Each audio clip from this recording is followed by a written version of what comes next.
everything is a-okay. Finally, they gotta realize that there's no Warwick. It looks like he's just a bit busy with a phone call, so he'll probably be back very soon. It's not no DC problems or anything. That was a little bit of a funny start, but yeah, I mean, aggression-wise, level 1, I do have to throw it over towards Swindrome, because Shyvana's kind of useless at level 1. Lee Sin, I mean, he does have a little bit more spells. Orianna can kind of plant the ball or shield up, and then she's kind of useless for a long while, but her auto attacks do scale up. But then again, you've got such a long range onto, as well, how to train your Shyvana, and they have to be careful about that level 1. They certainly, you know, Orianna, damage scales up, I just said. Caitlyn, such long auto attack range that we all know, that we're all used to, because we've seen so much Caitlyn this season. Caitlyn has really been the AD carry of choice. I'd have to say for this season, Caitlyn Lucian. It's just been, you can't go past them this season. And then all of a sudden, Riot changes Lucian, and he's just stronger than ever. Oh my god, I couldn't believe that. You know, it's gonna be a very interesting early game, and back into it. I do throw the advantage slightly in favor of Swindrome at level 1, because they do have a double binding and then a slows, 2 slows as well. I mean, Warwick, he will sustain duel, but he needs to get on top of somebody, and he just can't do that at level 1. Yeah, so here we go. We do have Warwick back, so that'll be good for the start, be able to jungle up his first buff. And they're just joking around a bit about the Braum, the Dragon Slayer Braum taking out Shyvana. But, should have played Dragon Slayer Vayne as well, apparently. Yep. And so I was actually a bit surprised to see a Shyvana pick. We haven't seen one in quite a while, frankly. Shyvana hasn't really gotten buffed or anything, but frankly, since they've been dropping a few of the top laners and we're going back to kind of this tanky damage top laner meta, Shyvana does kind of fit in with that, except the fact that she isn't really ranged. I'm actually kind of surprised we haven't seen maybe a Rise pop in, and the Gragas has been open the whole time. No one's picking that up either. Absolutely. Can I actually, you know, go into a standard lane phase? I mean, we already mentioned that Malphite's not strong against Shyvana. He's just going to get bullied out. But rest of the map, it's these spells. They have to be clutch. Whatever lands, if Braum can find a good opening for a Lucian to initiate, he can proc that stun from Braum pretty quickly onto both targets, not just one target. But you just see the range. 500 versus 650.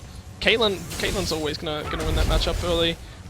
Mid lane's interesting. Orianna has a lot more zone control early, but then it falls back into Lux's favor. Lux controls the lane after sort of that level 3, level 4 point. But until then, Orianna's just kind of got a little bit more damage, and I expect to see her maxing command attack over command dissonance, just so she can reposition the ball and provide better zone control, trying to get herself into better creep wave clearing scenario. Because Lux can shove incredibly hard and put a lot of pressure down. But yeah, it's pretty much... Oh, what a great binding, into the bot lane Holy Grail, taking a lot of damage. Ignite goes down as well, and there we go, you know, really showing their dominance in the early game, having that range advantage over the enemy team, and ooh, that binding, just taking a minion. But great aggression from them there. There will be obviously Ignite down, but a lot of pressure put onto this bot lane. Yeah, absolutely. I mean, Ignite down on the Lucian. Oh, another binding. Oh, it looks like the stun proc actually just ran out as he was about to get that second auto attack onto Mild Piranha, so not going to get the stun sadly for that. And they will be able to pick up a few minions on the tower, so they should be relatively alright in this lane. Nothing too bad for them this early. Yeah, obviously, you know, losing out. Lucian can clear quite well underneath turret, but we're looking like we're going to see a Lee Sin gank in mid lane. Here it comes. Yeah, and Foxy in a whole lot of trouble now. Guru Bear gets the double binding as well, and that was beautiful. No flash burn for Foxy, and Foxy gets to keep his life for it. Yeah, well done to the double binding. That was crucial. I mean, he would have had to have burned his flash if that Orianna got a lot closer to him and started putting out those auto attacks. He would have been in a lot of trouble, but he's going to be able to stay in that lane. That was an incredible burning, incredible gank dodge, and he lives to survive another day, so congratulations to him. Really well played. continually. Spot lane actually playing just really aggressive on both sides. I mean, you expect the Lucian to just be completely zoned out, but continually going in for those CSs, and you know, Caitlyn respecting it. I mean, they've been doing pretty decent, and now we're gonna actually have Gugu Bears actually go for a gank here. Malpron are gonna see it on the back end, and Hellbound as well. That is great. He's gonna get the passive off. The damage coming through, trying to get one more. Now Holy Grail. Oh, and he flashes out just to make sure he doesn't get caught in a binding, and that's so unfortunate that maybe a bit too aggressive, maybe should have let it go. I mean, they get the CS anyway, they're going to push the lane up to the tower for free, and now you have to burn a flash for it. Yeah, I mean, you know, burning a flash off a Lucian early in the lane phase, it's exceptionally strong. He's not going to have any cooldown reduction. His Relentless Pursuit is going to be incredibly delayed off coming back off cooldown. But Caitlyn going back and picking up that pickaxe is incredibly important. She needs to get that zone control over this lane. She needs that early damage spike that pickaxe does bring. It takes a lot longer to wait around for that BF sword, and Lucian sort of spikes into this game around that level 4 or 5 point, so basing right at that point and managing to pick up that pickaxe just to give some stronger control over the lane. And you can see Lucian's going towards a Trinity Force with the Phage. He needs to get around that lane faster because of how long-ranged the Caitlyn is. He's going to have incredible amounts of difficulty dealing with that one, so that's why he's opting for the Phage pickup. It's both a good and a bad move. It means he has no sustain. He's relying 100% on Brom's Relic Shield. And up in the top lane, could be in trouble with the Shyvana. Uh-oh. Yeah, it looks like I'm So Bad get forced out. The P6 now in a whole lot of trouble. Damage going to be coming back through onto him, and I think this may be, you know, not too crazy of a gank. Sadly, not enough damage to take out that Malphite. I mean, you know, it's a Malphite, very armor heavy, not really much going to be pulling out from Lee Sin. He's rock solid, man. Yeah, he's rock solid at this point. Frankly, the fact that he's pushing out Shyvana in the early is not really too much of a surprise. I do kind of see Malphite sometimes just spam those Qs and have the mana to just sustain through and bully out of Shyvana, but you know, doing it pretty well here, I gotta say. He has fallen down behind in CS, and that's probably purely because of the shove into the tower, but he should be able to get a decent amount of CS out of here and be able to catch maybe back up. As you said, well, you know, doesn't really need a lot of gold to do what he needs to do, which is the best thing about Malphite. Yeah, I did see a small trade down the bottom lane as well, and managing to maintain ward control. Brom did get another ward down. Of course, Lee Sin, he needs to get those ganks. He needs to get that snowball going. Else, you know, Warwick's just going to scale with a Feral Flare. He's just going to pick up those stacks, and he's just going to be totally fine. But, you know, he hasn't really found a window for a gank yet. I mean, yeah, he did come in on the mid lane, but he didn't even burn a flash. He come around in the top lane, and the same thing happened again. No flashes, just small amounts of lane control. And, I mean, now Shyvana's picked up, obviously, that Negatron Cloak, but Malphite, I mean, magic resist as well against the Shyvana. That's optimal for him. Goes in for, obviously, the Chalice, so a bunch of mana regeneration, a lot better trades, but in the bottom lane. Yeah, Crutchcast actually gets caught up in a binding, and the first blood goes down to Malpron, and now Holy Grail trying to get in the 2v1 here.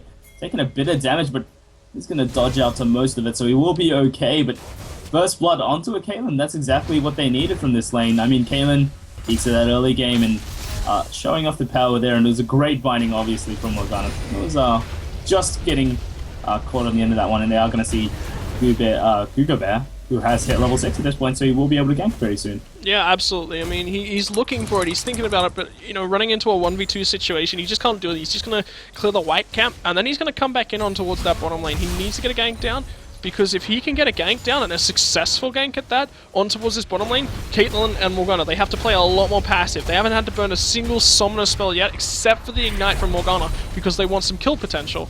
And Wiki's actually not going for it, and Lee Sin's here quickly on towards his red buff, and he's actually going to get a red buff steal. He's not quite level 6. You mentioned that Warwick is level 6, and he's actually going to get this buff steal and get totally out and get his level 6 off of that and deny Gugu the major camp from that one, the major minion from that one, and here comes a gank in the mid lane as well. Oh yeah, that was perfectly timed. Now Foxay forced the flash this time, not looking for that double blinding once again. But yeah, Gugu Bear just getting caught out at the wrong spot at the wrong time. I think you know, what they pinged out was that Gugu Bear's hanging around that bot lane. They know he's there. They'll like take his red buff, and Lee Sin did that effectively, you know, just in time to get himself out. Yeah, and, absolutely. And the ward was crucial on the way out from him as well, because he got sight of where Warwick was, and then he roams around towards that middle lane. And that totally works. It's really, really strong. Get some nice pressure off that as well. And you can see as well in those bottom lane, Caitlyn using the ace in the hole. Oh, here comes the Holy ultimates. Grail in a whole lot of trouble. That's going to be the glacial fissure going down as well. The stun comes out from Soul Shackles, enough to pick up one for Helix, and now he's in a whole lot of trouble now. Support against support, but Helix actually quite low on mana. Could have been maybe a fight Brome want to take, but sadly, not really much he can do besides that Winter's Bite, so wouldn't be expecting too much. Now he's thinking about it. He wants to go back in, and he's looking for the damage. There we go. Winter's Bite in. Probably going to get the stun off one more attack. Sadly, that binding. Oh, Wick's coming in though. And then Goo Bear. Yep, flash, ulti, and suppress. That's going to be the infinite duress picking up the kill. And a great pickup for Warwick. He will be able to walk himself out of there. Hopefully not getting too greedy here. I mean, Red Chippy is in the area, maybe searching for a little something, but he's going to wisely back off. Goo Bear's already out of there. But Lucian only got one assist from that gank. Caitlyn picked up a first blood earlier, picked up the assist on that kill for herself, and Lucian's only getting assist gold. He's not getting any kill gold. He's stunning. He's a little bit behind on creeps, and Caitlyn's just going to make his life hell now with this BF sword. And he's got really nothing on the backside to pick it up and focus it down with. And look at this. They're grouping around the dragon. They know that there's no Warwick ultimate, so they could potentially look at picking that one up. It would be a little bit risky, but they're okay with it for now. Yeah, I mean, the CS isn't really much of a difference. I mean, we do remember that Brom is holding that Targon's Brace, so he is going to be giving a bit of that gold to Lucian. Frankly, yeah, he is behind, obviously, for that first blood really being effective since it was mid lane, in the first few minutes. And Foxy actually quite low. Vector Turtle flashes in. Not exactly sure why, but maybe looking for the command attack to really find the last hit there. Sadly, not going to find it, but Mecha Turtle putting the pressure onto that mid lane already, and as you said, the mobility is really starting to affect Lux. Going to be using the final spark just to make sure that the tower is safe for now. Going to be able to back off there.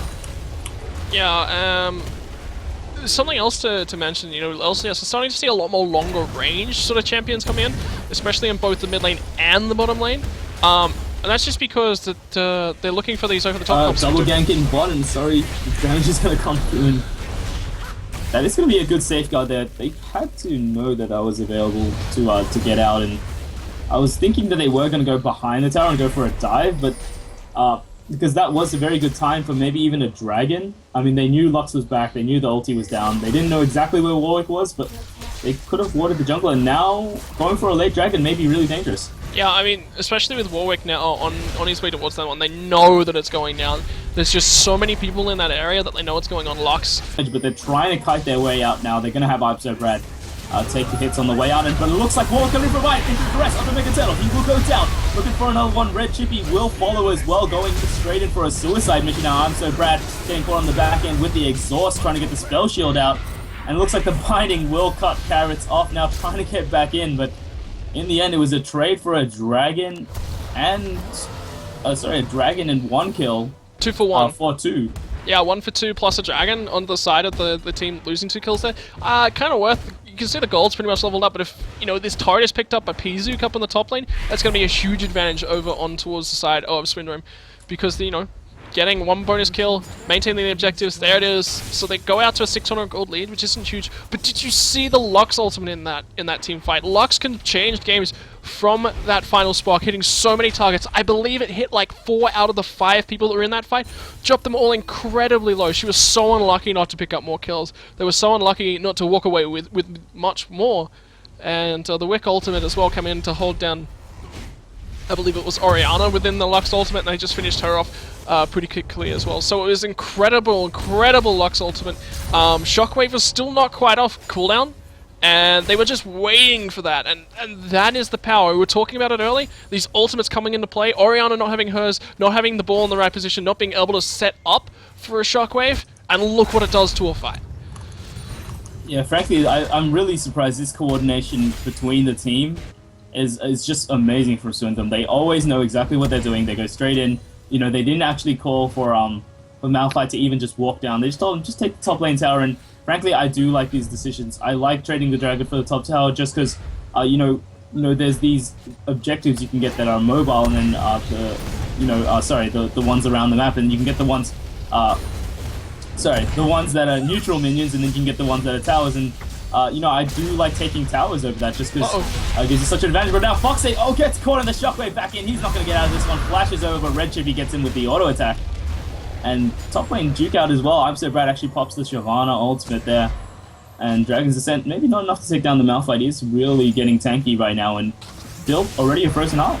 Yeah, he has a lot of mana. He can trade back for days. A lot of armor, magic resist. He's getting quite tanky. We did mention it last game that if you're going to be in one of these lanes, one of these matchups against someone like a Shyvana, where she's so split damage oriented, Twin Bite does obviously physical damage based off her auto attacks, and then she has Burnout and the Dragon's Breath. They're both magic damage. Then you have to be incredibly careful if you go into one of these single resistance oriented build paths. I really don't like the Frozen Heart this early. I would have much preferred it a little bit later on. I mean, yeah, Shyvana's a lot about auto attack trading, and that's all well and good, but yeah, I really like some health there, but in the bottom lane it's going to be the siege up, and they really want this out of talent from How to Train Your Shyvana. I don't think this is really wise. They don't have the Aura ultimate just yet. They used it in mid lane. They know that it's down, and Lux gets a free push onto this mid lane. I mean, if they're trading towers, it's not really worth to send 4 people down there. You're losing, a lot of EXP, a lot of time, and there is a potential here for the Warwick to go straight in. That's going to be Glacial Fissure, straight into Marana, trying to get into there. He's going to get Warwick ultimate. No, there's going to be Red Trippy getting the infinite duress. He's so low. Cougar Bear will find one now, trying to get into Hellbound, taking a lot of damage. He will go down as well. They'll double kill Cougar Bear. Flash needs to pick up that last hit there, but Pizuk still keeping it up in that top lane. He actually could have, actually no, sorry, he doesn't have a teleport. So it looks like they will just be trading 2 kills for nothing, and this tower in the mid lane took a few hits while they were gone. Yeah, it wasn't a good call to stay around after they made Orianna leave. They shouldn't have kept trying to put so much pressure on. You said it, they lost time, they lost effort. Just the objective rotation and control currently from the guys on How to Train Your Shyvana is a little bit off, and they need to put their heads down. They need to go, right, okay, we overcommitted too many members towards that bottom lane. We had, Morgana ranged and Caitlyn was ranged. That's great. We put a lot of damage on towards the turret, but maybe we should have left Lisa in mid to deal with the pressure down there. But then that leaves us with so many squishy people in bots. So what do? You just keep and maintain your lanes. I mean, trying to push it down and create that pressure so early on wasn't such a good idea. Yeah, frankly, I really love it here. From Swindrome, they just seem to know their limits. They've been playing with fire the whole game and just coming out on top really every time. And it's looking pretty good for them so far. I was pretty down on the comp, not 100% sure what they were going with, but I see it now. They're working really well with the champions they picked.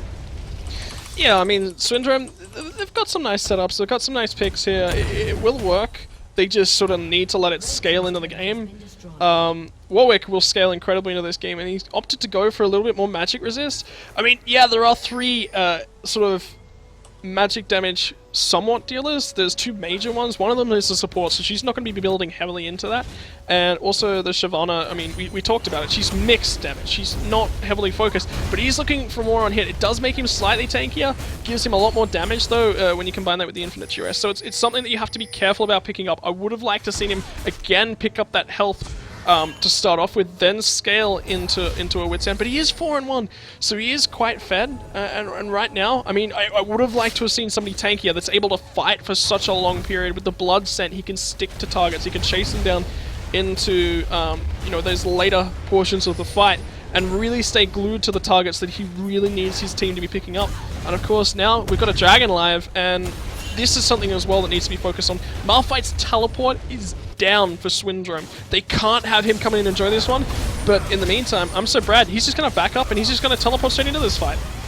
Yeah, but I think it's a bad choice. That final spark doing so much damage. Red should be so low on their health, and it looks like they will back out there, but the Dragon is theirs for pretty much nothing. I mean, Don definitely, and I figured this is the kill. Looks like that was a binding that picked up the kill onto Gugabear. Yeah, I'm guessing it was a blinding, but overstaying from Gugabear. I mean, he could have backed out a lot early. He doesn't need to keep chasing down with his team, but he decided that he wanted to, and he pays for that one with his life when they could have picked up a free Morgana kill. You've got to be selective about when you decide to continue chasing, and he definitely overstepped his bounds right there. Yeah, really threading the needle. It was in between, well, pretty much 2 other guys, so, good work from Morgana to pick up the return kill at least. They did pick up a Dragon in the meantime, so that is going to drop them, put them at a nice 3k gold lead at this point. Isn't a crazy amount. It's a good start for a snowball possibly, but They just need to keep the ball rolling, keep these Lux, you know, getting stronger and stronger. Those final sparks are really showing their effectiveness, and you know, more than Merkle Turtle's shockwaves have been as present. Yeah, I mean, you mentioned that those shockwaves, they need to be clutch, they need to be on point. And she's opted to go for a Seeker's Arm Guard here. I don't like this. Orianna needs to have that Death Cap, needs to have that Avoid stuff, then maybe Azonia's Hourglass. She needs to be a damage threat, and Azonia's Hourglass just doesn't make her that. I mean, you said it last game with Fizz, he opted to go for that Azonia's Hourglass, didn't make him such much of a big of a damage threat, but Orianna's the Here from Red Chippy, and it looks like they're going to be trading the bot lane turret for that top lane turret most likely here. Not much that How to Train Your Shyvana can really do about that bot lane right now, but actually they're playing pretty cautious with only P-Zooks being up here. I think maybe they're afraid of the roam up top, but it is quite a long walk. I'm not kind of wondering why they're not pushing this up here. Yeah, I mean, he's now, Lee Sin is starting to come back down. They're going to put some pressure in the mid lane. They just get a free turret for it. Swindrome, they've just got the global pressure. They just have the people in the resources in the right places at the right time, and I think that's the major thing here from How to Train Your Shyvana. It's just not in the right places at the right time.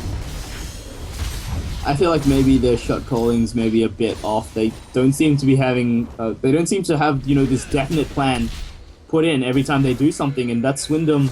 Swindrome, you know, really just goes hard in. They follow the calls, they go straight in. They, you know, don't second guess anything they're doing, and that's why they're, you know, currently coming out on top. They've just been doing what they do best.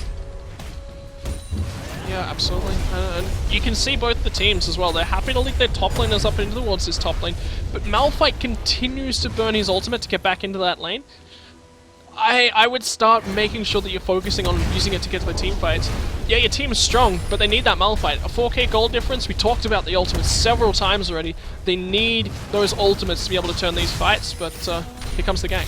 Yeah, Shockwave onto P-Zook should be able to maybe get out of there. He does have the Unstoppable Force, and I'm going to see him probably burn it over the wall. Yes, Red he will. Chippy's in trouble. But yeah, now fight. Red Chippy does go down. That was the culling coming through now. And that was a 2v3, so I'm surprised here. They're just picking up kills here off maybe a bit of you know, mistakes here coming up from the enemy team. I mean, Lee Sin not incredibly ahead as he needs to be effective in this game. Oh, and a flash binding, looking for that. Oh, the damage still getting into Markarana. Fisher coming onto the side of Hellbound gets knocked off, and he's going to find a two-man Soul Shackle now turning it around. I'm So Brad trying to get in onto that, and Holy Grail just going to be walking out of there. I'm So Brad, why is he not using the Dragon's Descent? It is pretty much an easy getaway for Lucian.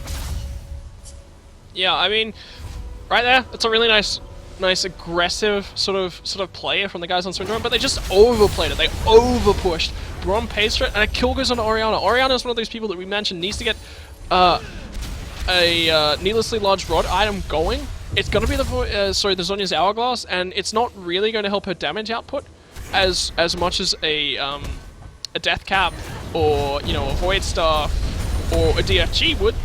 But it's still going to be damage, and getting her kills, this is only going to snowball her gold a little bit further. And let's take a look at the gold right now, because she's sitting on 2.2k. She could actually probably go base and pick that one up. And Zhonya's Hourglass, that's a huge power spike, and it's going to be crucial to how, you know, many big ultimates there are on these fights.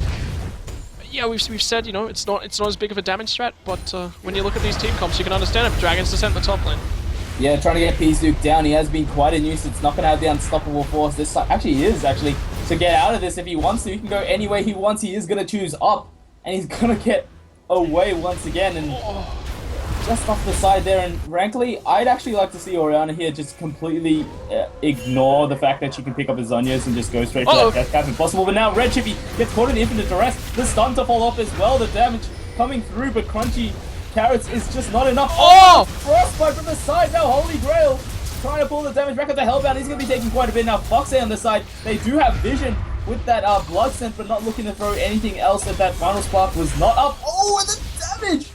So close to picking up the kill. Oh! Final spark will have the last say, and they will pick up another kill, and now this is just a horrible situation here for How to Train Your Shyvana. They're just falling behind so far. Yeah, I mean, Swindrome, what they did do was burn a lot of ultimates. You saw Wick wanting to dive that turret, and they couldn't really do huge amounts once his ultimate was down. I mean, they had the Blood Scent, you mentioned it, but they just couldn't dive underneath the turret. They get a kill, thanks in part to some really nice setups. Sorry, 2 kills. No, it was only the 1 kill on the Hellbound. Thanks to the Flash by Braum to set up with the Winter's Bite, and then obviously a really nice Lux Laser to come through and pick that one up. So they're starting to take the gold advantage, so they're starting to take the leads that they need. But I really like where this game is going for the side of How to Train Your Shyvana. They do scale well as well. Void Staff has now been picked up by the Orianna instead of that Zhonya's Hourglass. I mean, oh, it's resistances, and that's fantastic that she's picking them up. It's a bonus AP as well. Now she has some penetration. She's going to need it to really get through the magic resist of that Warwick, of that Malphite, to be able to do damage to them. Braum now as well. Incredibly tanky champions. Lee Sin, you saw it a couple minutes ago. He's incredibly squishy. He's now effectively out of this game. Jumps in, makes his kick. That is his fight. That is it. All done, all over, all out of there. So now he's going to start making that one. But then you throw it back onto the other side. Caitlyn, she's... throw it back onto the same side for How to Train Your Shyvana. Caitlyn, she's in this game. Why? Because early rush onto a Trinity Force from the Lucian. Yeah, sure, he's going to be jumping around the fight and resetting his Relentless Pursuit a lot. But other than that, Trinity Force isn't huge amounts of damage. He's now looking to pick up an Infinity Edge.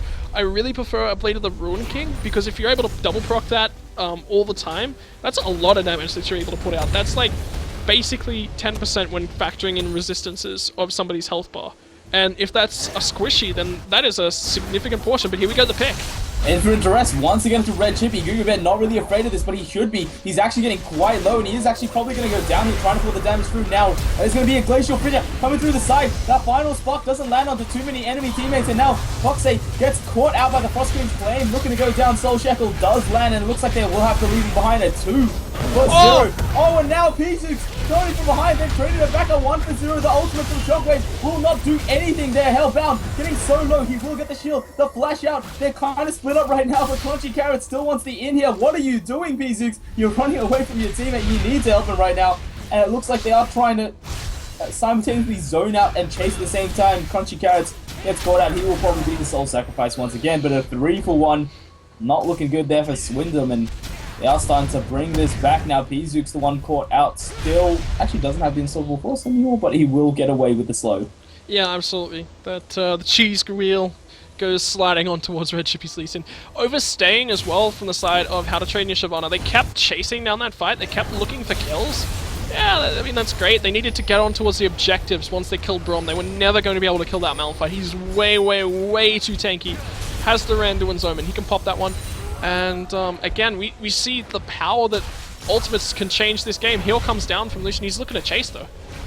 Yeah, looking to get in. If you can get an auto attack onto someone that isn't Shyvana, trying to get the culling down for the damage. I'm so Brad. Gonna take that one straight to the face. But frankly, you know, I'm really surprised here. Shyvana has not picked up a single point in lifesteal, and frankly, if she did, she would have dominated this lane already. I mean, she's letting a Malphite farm up in a lane where he should be losing.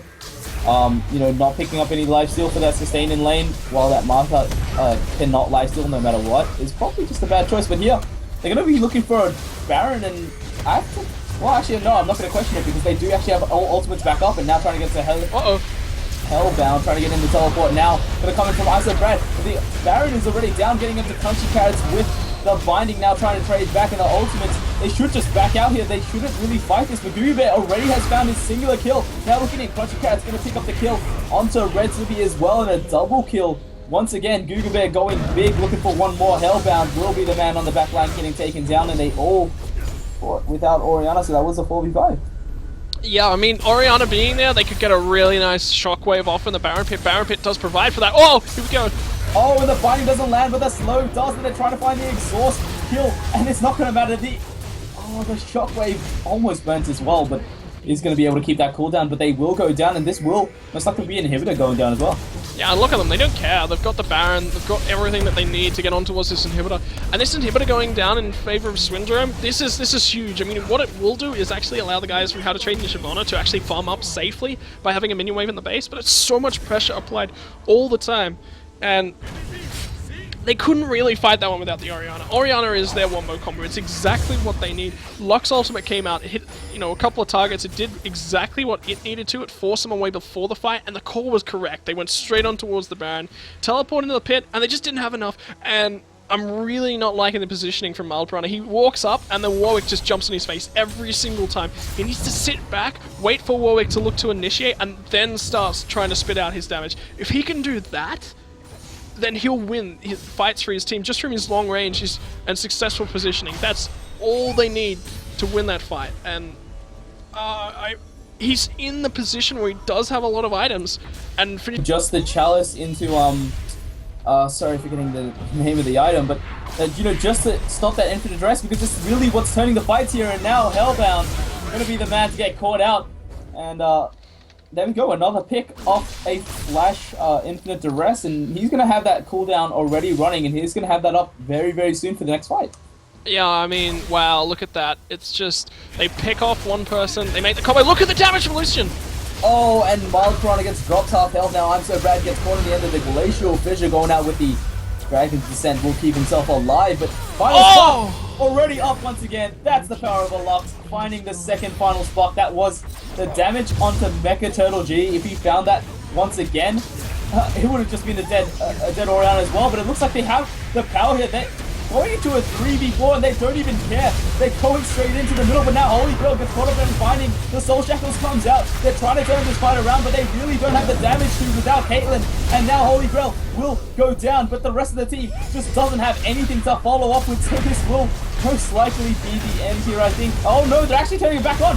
I'm so Brad, I'm completely wrong. They're trying to get back onto it. They want a vengeance, and now Foxay is forced to back out with the rest of the team, but they have to be careful. That final spark is already back up once again. Oh man, and you mentioned a final spark off cooldown so often. Look what it did to that Caitlyn. It doesn't even matter anymore. She needs magic resist so bad. Oh! Oh, the snipe from Foxay!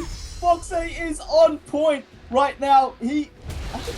That was pretty much a blind final spark into the base, and Foxay picks up another one, going big straight onto this Lux. Oh man, he's been so big in the last two games. He's been such a crucial part of this team and the last team, and he's making the opposition pay. Every single time they look like they've got an advantage, down comes Final Spark, down comes a pick, and Foxy just turns these fights. This game is over if Foxy keeps finding those ultimates like he is. Wow, I can't say it any better than that. It was ultimates, and champion select, and Foxy, he's the one that's doing it. Yeah, frankly, this looks pretty over. I mean, the gold lead is pretty definitive here. 15k is quite a lot to come back for, no matter what time in the game this is. And, you know, Foxay just coming out huge once again. I mean, he's got his Zhonya's. There's no way you're going to be able to get to Foxay at that range. And with an ultimate coming out pretty much every 30 seconds, it's going to be hard to deal with, frankly. He can just sit around, poke from a long distance, get those bindings, get that final spark off every time it's on cooldown, and just continue to harass the enemy team, and the rest of his team can do whatever they want. Frankly, I'm surprised that these other towers are still out. They've decided to keep on pushing into this mid lane. I think it's okay since it's an open inhibitor, but you know, probably just best to just take out the rest of the towers, and it seems to be what they're going to be doing. Yep, and they've got all right to do. I mean, right now they actually need to get that inhibitor back down in the mid lane. I mean, they are stronger than their opponents, but if they get a pick, this could be trouble. Yeah, P6 actually getting white low, unstoppable force out of the fight, but a lot was inherited onto there. Now Foxy actually gets caught out quite a bit. Hellbound tries to get in. He's going to Zhonya's up. He's actually not going to catch almost anyone onto that. And now a binding does land onto I'm So Bad. He's taking a lot of damage, but in the meantime, Hugo Bear has gone into a 1v3. He's been doing that the whole enemy team and they haven't been able to get him down. Now a double kill for Lucian. Final spark whiffs the end of everyone's back, but it's not going to matter. They're just going to dive straight on. They're going to trade Warwick here, but it will be an ace for the purple team. Sadly, Swindrome is just going to show their dominance. This is definitely the end now. Yeah, death time is just so long. There's 45-second death timers. They played that fight so bad, but as soon as they got the gold lead that they needed, look at what they are able to do. I mean, Malphite ultimate to use to get out of there because he was in so much trouble. Orianna ultimate was only burned to pick up him, and they didn't pick him up. They had to pick him up to get that fight victory and turn that one around. Yeah, they forced his ultimate out in the wrong direction, but they didn't kill him. They got nothing to start that fight on. It was still a 5v5 with an Orianna ultimate down. And Foxay just pulling up his KDA a bit.